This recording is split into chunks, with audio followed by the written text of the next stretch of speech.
Hello everybody, this is the Harbinger, this is Wingspan on Steam, and as you can tell, I'm a pony, or whatever it's called when you have a raspy voice after a cold, and this is our opening hand.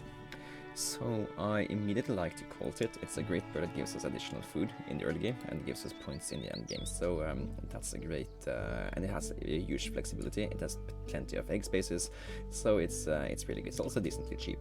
I also like to spot the sandpiper. It gives us additional card draw for just a single worm, which is, and this is a better ability than the black turn. I think it can be debated. This guy has a star nest, that's more flexible food, and lets you look at more cards. And most importantly, it doesn't give resources to the opponent, but I think that if you are able to spend the resources well, it's better to get additional resources than to just look at the similar amount of resources. So I think I'm gonna take these two birds. What's in the tray? A white-backed woodpecker would actually be really good for us if we can pick it up. I'm not gonna prioritize picking it up before playing the sandpiper, so hopefully we can get both of them. I really like it because it is very cheap, gets you any food dice, and it would let us use the cold hit as a point gainer and just a surplus emergency food if we need it. And yeah, let's take the. So I usually think it's really hard to get 8 birds to eat grains. Usually you play like 3 or 4 of them naturally, and then you play 2 more to get 3 points, or you play or you play 4 more to get 7 points. So you can view it like that. We kind of already plan to play 1 of them, but we also plan to play 2 of them that are not going to be that. And to have if you plan to play 2 birds that doesn't eat grain, you basically say we need to play 10 birds to get this guy to 7 points, which is decently hard. I think it's easier to get just 4 birds to platform, and it's even a task we need to do for the rounding goal, and the platform birds usually are worth more points. I think we're gonna go for platform builder here, even though we have 1 bird with the correct food for listening. Take these foods and bring it out here, play out the spotted sandpiper before we're doing anything else, pay for you with a worm. And we also took the cherry for the white-backed woodpecker if we get it, and we do. Okay, that's actually pretty nice. I'm gonna take the white-backed woodpecker and 2 more cards here. Savannah Sparrow is fine, and let's draw another one from the deck. We get a common Chiffchaff. Okay, so this guy is making it possible for us to go for a full tucking engine if we so choose. This spotted sandpiper actually becomes a bird that gives us another point in the engine with the Chiffchaff, because we can only draw 4 cards at a time from the habitat here naturally, but we can do a 5th card from the sandpiper, so we can fill out the entire potential of the Chiffchaff. There is quite a few more things that needs to happen in the wetlands for that to be worth it, but it is something we certainly can consider given how the dice have turned up here. But to do that, I think we need to quite fast find more pieces to the combo. Waiting too long to or trying too hard to find all your combo pieces when you go from Wetlands Engine is going to make you suffer a lot. And so a tree swallow as well is actually a really good indication that we should go for this. A Chiffchaff, a tree swallow, together with the spotted sandpiper, and whatever 3 more cards we get here, or 2 more cards we get here, is already a 6-point engine. And a Chihun Raven as well. Okay, if we get this guy, then it's on. Then it's so on. It's so on. Okay, so yeah. We even have the. Oh my God, a morning dove. Does that change anything? No, I don't think it does. So, okay. We had a plan in the early game, and we just drew some cards, and we ran into a sick combo for us. So I think that's basically going. This Chihuahua Raven is going to solidify it for us. So what this guy does is he gives us access to all the food we need while getting us eggs, and that is just very great. So we need to find out whether or not we're gonna utilize the Morning Dove in this engine. It's another point a turn. We can, and since we have the Chihuahua Raven, we kind of are offered an opportunity to. Let's see, who are we doing now? We're doing 3 swallow next, so we can take 2 nectars. And yeah, okay, so let's see. The goal of this engine now is to build up point-generating birds in wetlands as fast as possible. Spotted Sandpiper is not a dead card because it gets us more fuel for the common Chiffchaff, which is really good. We don't need this guy to be on the board too early because we will just spend too many resources to it. We can still spend more resources than we are getting quite faster, and so we have this guy, this guy, and this guy. This is a 6-point engine. When we have the entire thing, Morning Dove could give us additional points to the engine, but it runs out of egg capacity, which means that we would need to spend some time playing out cards as well. We do have the Chihuahua Raven, so if we also end up doing stuff in the grasslands, for example, we can play out a Dixisel, and we could go 1, 2, 3, 4, 5 points here as well. So there are things we can do, but yeah, this is really expensive to get out, so I'm not too sure that that's something we want to do. But I do think we want to go here now, since we can't take... No, let's go here. Let's go here, lay some eggs, eat some eggs, and get the food we need to the Chiffchaff. And just get some food that is readily needed for the wetlands birds we could care about picking up here. Okay, a red-tailed hawk is something we could consider. Benefit, the drawback of playing out a red-tailed hawk is that it's not a guaranteed point. However, we have the common Chiffchaff, and the earlier we get stuff down to the common Chiffchaff, the earlier it can start to get that 3rd card and to chuck that 4th card. So picking up this guy now and playing him out immediately is, in one essence of the game, a lot better than not to do it. Which is like the same thing we can say about the Morning Dove.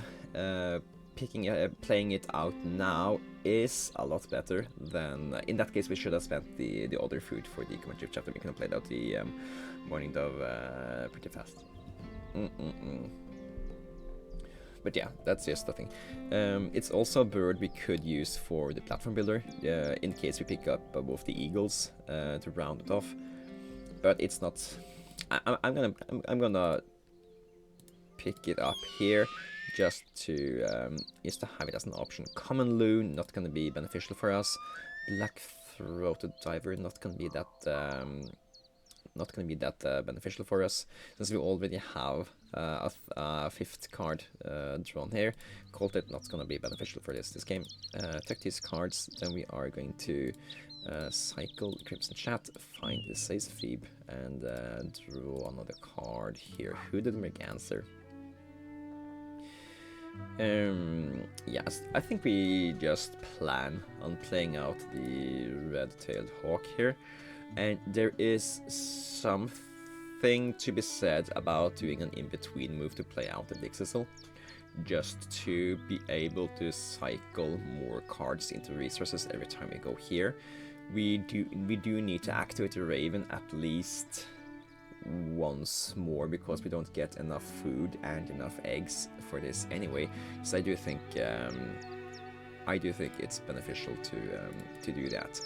So let's take 2 nectars, and then we play out the Dixissel. And then we're gonna spend some resources, get more stuff for the red-tailed hawk, and yeah, this also helps us push nectars into the grasslands, so we can compete for that a little bit more as well. No birds for this round and goal. That's fine. We are building up a good chunk of future value by prioritizing to push the value engine we have here. So the red-tailed hawk gonna give us additional card every turn, gonna maybe give us additional points from tucking.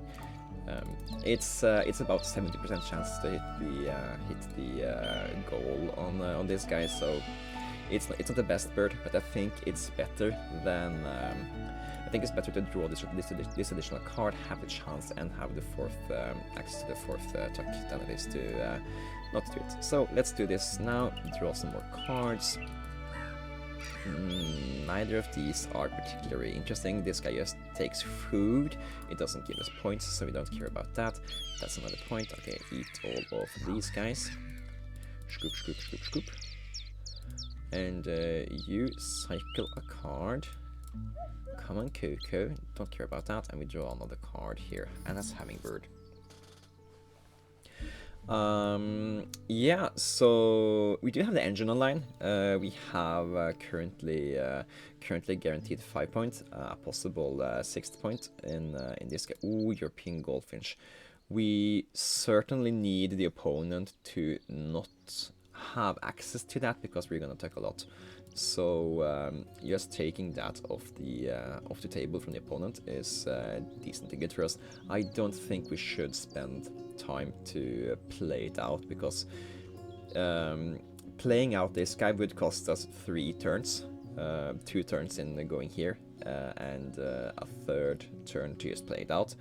And even if the opponent tucks cards every turn from now on, I think it's gonna cost us too much opportunity to just compared to just activating the habitats here.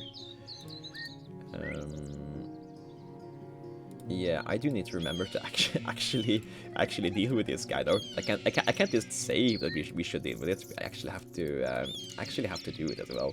So let's pick it up here and draw another card from the deck here. Okay.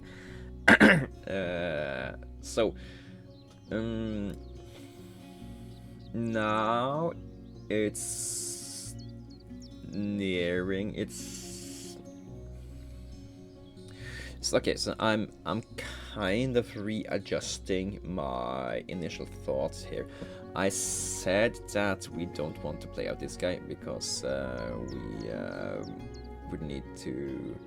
we would need to spend too many turns doing it, but I think it might be worth it anyway, because we also get to push some nectar into the forest.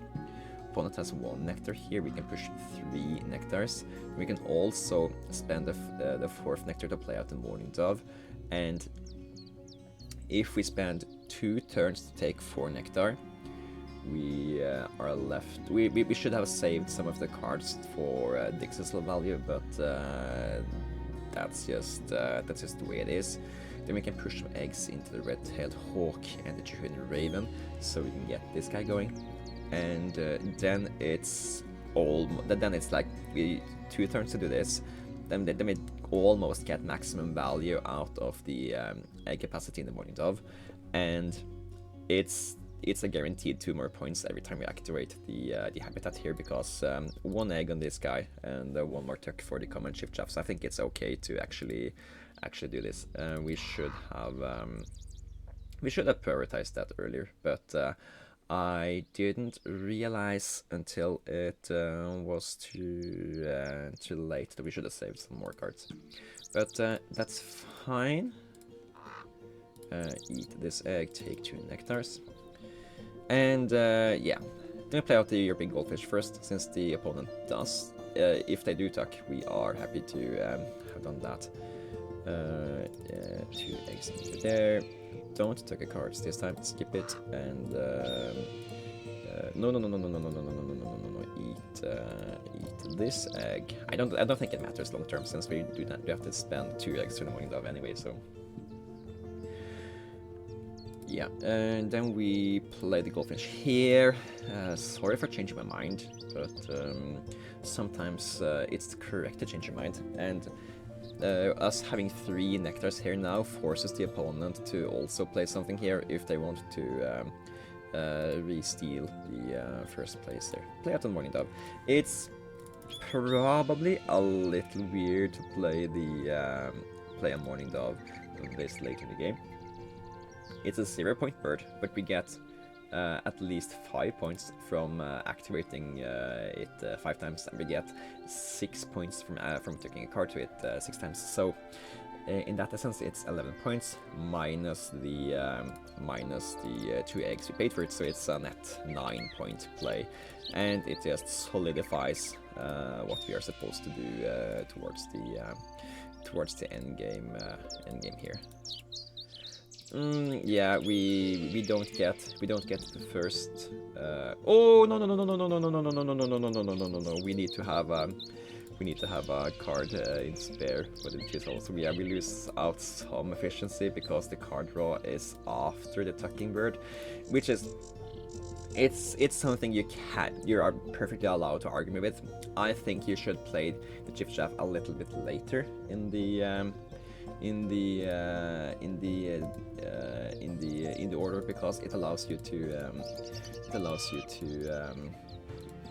find more pieces of the puzzle earlier, while other people prefer to have the Chiffchaff as the first bird, because it allows you to have the most amount of time to draw the cards through the engine.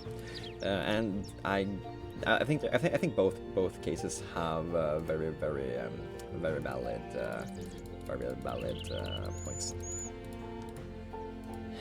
But yeah, I like to know that I want to do engine before I commit to the engine, because you shouldn't play a card like the Chiffchaff if you're not going to actually do an engine, because it's just spending resources without giving you any benefits other than points at the end of the game, and you really need to have resources to reach. You either need to have a curve where you're building resources and then you're converting into points, or you need to have an engine. So yeah. I think this looks decently well though. Oh, Puffin, it's too late for you though. And I think we, without except for the second running goal, we did have an okay amount of stuff going out for the round end goals as well. And usually when we run single habitat engine, we lose out on a lot of the rounding goal points and a lot of the nectar points, because you usually run it with an egg layer in the wetlands, so you ignore the grasslands and you just put any amount of one single bird in the forest to give you access to additional food. So yeah, it's a little weird engine in that regard, and we can't really expect to have a raven pop up that early in everything, and we did have a lot of the pieces come together pretty early. So if it's good, I think luck has a little bit to do with it. But yeah, I don't really know. We have tucked quite a few cards, but I don't really have a good angling of whether or not we did actually play a good game here. 15 points from the 15 points from the nectar is at least decently good. We do have some amount of points from eggs. We don't have that many points in bird cards played, so there's that. Yeah, only 30. We didn't get the 4 points we maybe should have gotten from the bonus card there, but. If we had had one of the eagles, that would have been really good for us, because then we could just hold off on taking cards and spend those cards as food instead. We would have the same amount of cards tucked, but we would have had a fourth platform bird. And yeah, 123 is that is above average score, so we can be happy with that. Also, 123 is a fun number, and yeah, I think that this was a decent game. If I hadn't had the common Chiffchaff in my hand when we pulled the Jehuan Raven, I think we probably would have gone for a Grasslands engine, and that might actually have been a better play than what we ended up with here. So the changes we would have done for that is we would have played the Spotted Sandpiper. We would have just draw more cards, and we would have built point gainers here as well, played out the other birds we had that gave us a large amount of points while also giving us additional egg spaces, and that could also have been a really high scoring game. Anyways, it's always fun to see some of these birds get some signals that we should focus on that regard, and then get a big payoff in yeah, you can do that now. So yeah, I also think we did well to analyze that the red-tailed hawk and the mourning dove was some things we should play out. Spending one turn to play out the mourning dove to get those 2 additional points every turn, compared to just running the engine, I think that's a key thing you need to identify, and you also need to understand why usually playing 0-point birds at the end of the round 3 isn't a good idea, but in this case it kind of worked, because we didn't have anything better to utilize the nectar and that bird for, because this bird also had to be a single food cost bird, because we only had that one extra excess food to spend, because we already wanted to play the European goldfinch. And yeah, that's that. Thanks for watching, and I'll see you guys in the next one. Take care.